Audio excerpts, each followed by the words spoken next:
We are very fortunate to be living in a time where science has literally discovered the truth of oneness. We actually have the models and the science to prove that everything is connected, and any belief in separation is a figment of the imagination only. Quantum physicists have demonstrated that the quantum world underlies all matter in the universe. That in fact, there isn't such a thing as matter, but that vibrating particles and photons arise from a field of infinite potential to entangle and create everything we see. So when we look at the universe around us, all we're ever really seeing is the quantum universe. So in a very real way, science now gives validity to the teaching of the ancients that everything is spirit.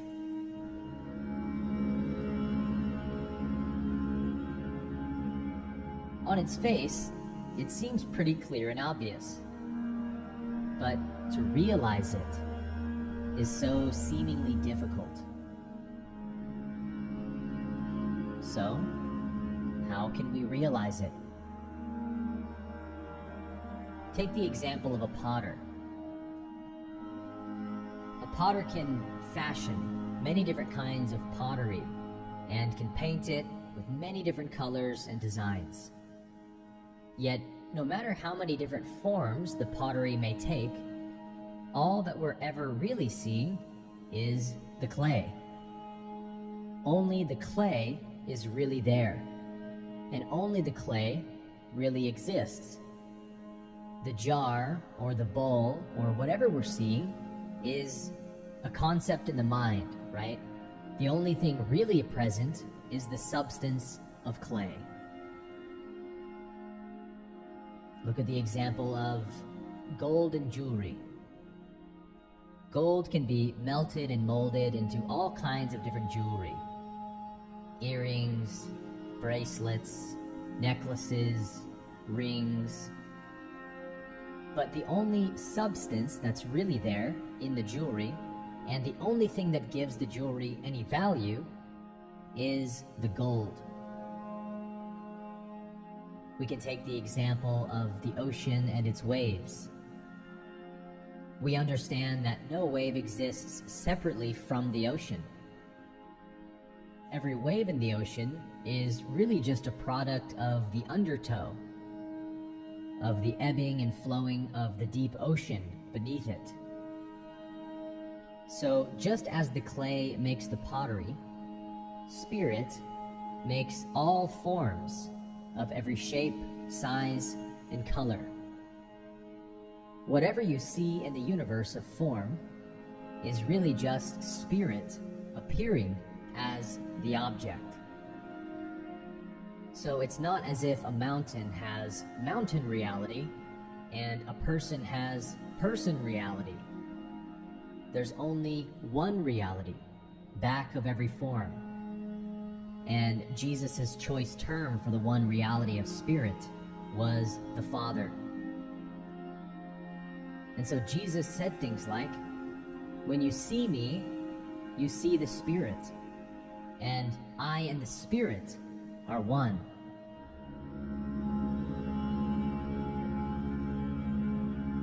Just like the gold in the jewelry, it is the spirit within the form that gives it value. And so Jesus said things like, why do you call me good? No one is good but spirit alone. No jewelry is valuable apart from the gold it's made of. No matter is real apart from the spirit it is made of. The gold is the jewelry, and the jewelry is the gold. The matter is spirit, and the spirit is matter. And so Jesus also said, I am in the Spirit, and the Spirit is in me. all actions in the universe are the activity of spirit, just as all waves in the ocean are the activity of the ocean. And we know that waves obey physical laws like gravity, kinetic energy, and electromagnetism. And these different forces create the ebbing and the flowing of the ocean beneath the waves. So when we think we see a wave, we're really seeing the activity of physical laws. So in the exact same way, all matter in the universe obeys the universal laws of spirit. Laws like karma, vibration, evolution, and polarity. Nothing in the universe acts of its own accord, because everything is obeying only these universal laws of spirit. And so, Jesus said, "Of myself, I can do nothing. I can only do what I see the Spirit doing."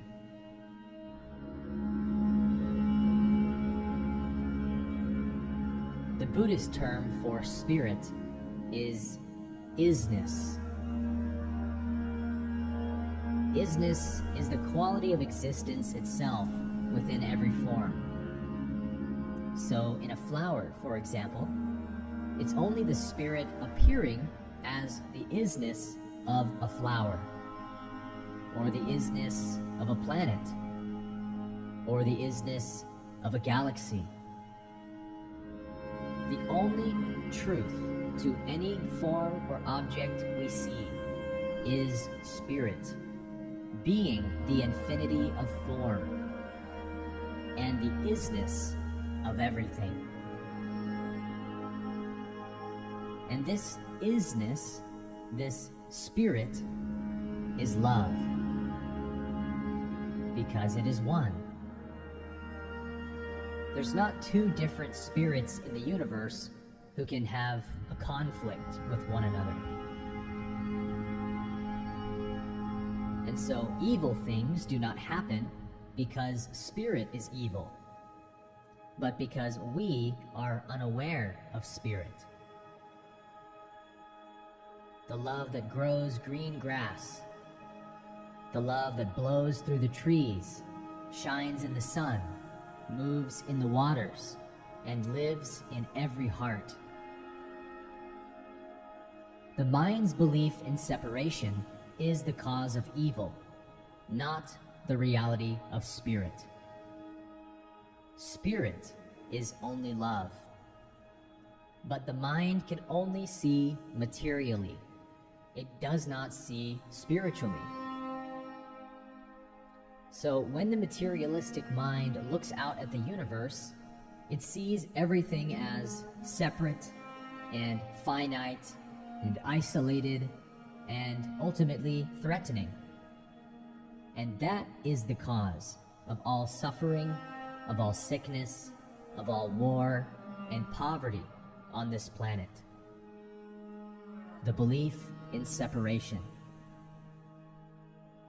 And so you and I can begin to heal the world literally just by realizing in each moment that there is only one thing present here and now. Right where you are is the fullness of life, the oneness of the eternal Spirit.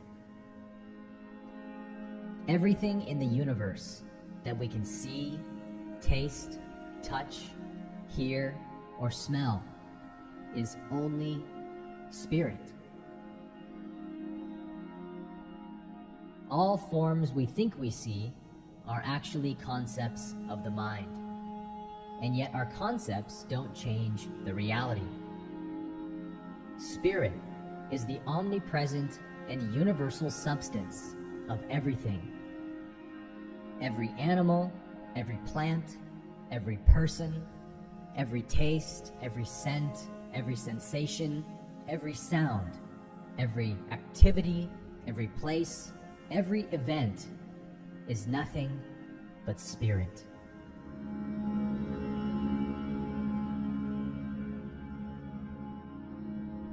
And so, if everything is spirit, including you and your body, there's no actual division between you and the flower.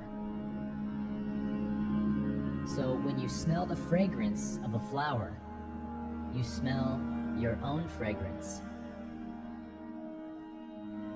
When you taste the sweetness of a strawberry, you taste your own sweetness.